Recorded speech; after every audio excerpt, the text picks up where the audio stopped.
Bienvenue dans cette quatrième partie sur les tutoriels traitant de la modélisation des processus. Alors dans cette quatrième partie, on va regarder comment fonctionne le dictionnaire de données. Donc comme vous avez pu le voir dans la vidéo précédente, au niveau des propriétés, vous avez, en fonction du symbole bien évidemment, des propriétés attachées au symbole. Alors pour chacune de ces propriétés, vous avez un libellé et vous avez le contenu de la propriété.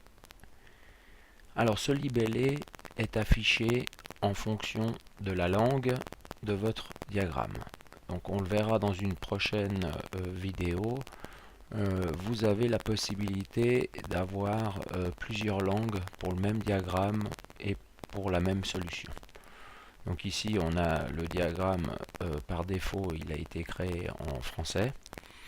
Et donc le système va utiliser le dictionnaire de données lié au français. Donc chacun de ces textes, pour les symboles, pour les propriétés, vous pouvez les modifier.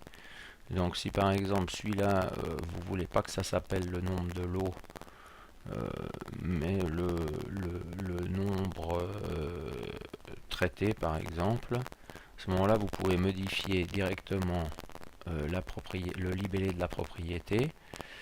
Vous avez la description par rapport à ce libellé et puis la langue pour laquelle cette propriété est assignée.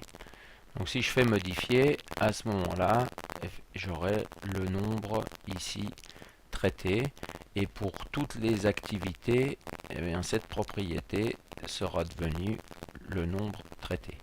Donc ça c'est un moyen de modifier la propriété, mais vous avez aussi la possibilité d'accéder directement à l'intégralité du dictionnaire en allant sous dictionnaire et gérer le dictionnaire. Alors gérer le dictionnaire, ça vous propose la liste de toutes les propriétés triées par langue. Ici c'est les propriétés en anglais, puis ici vous avez les propriétés en français.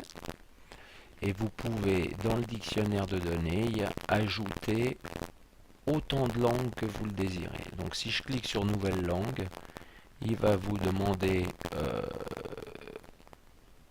quelle langue vous voulez créer. Alors par exemple, on va prendre l'allemand. Et puis, à partir de quelle langue vous voulez copier les libellés des propriétés. C'est assez pratique parce que quand vous allez démarrer, si quelqu'un doit traduire, vous allez avoir toutes les propriétés allemandes qui seront copiées de la langue française et vous pourrez faire appel à la traduction en renommant chacun des libellés.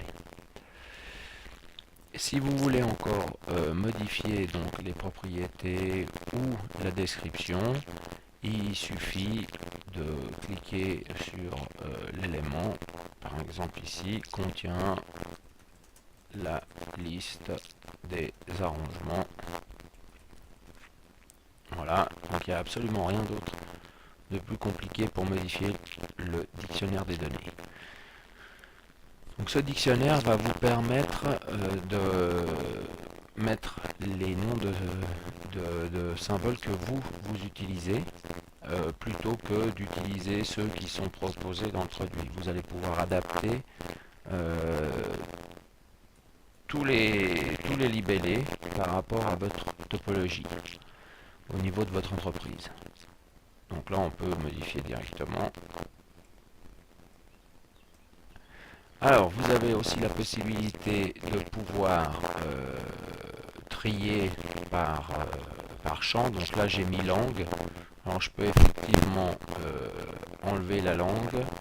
Je peux rajouter les champs pour par exemple les trier par identifiant.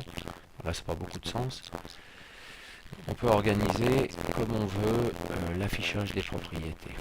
Une fois que vous avez terminé, vous cliquez sur sauvegarder et automatiquement les changements que vous aurez effectués apparaîtront pour chaque symbole graphique.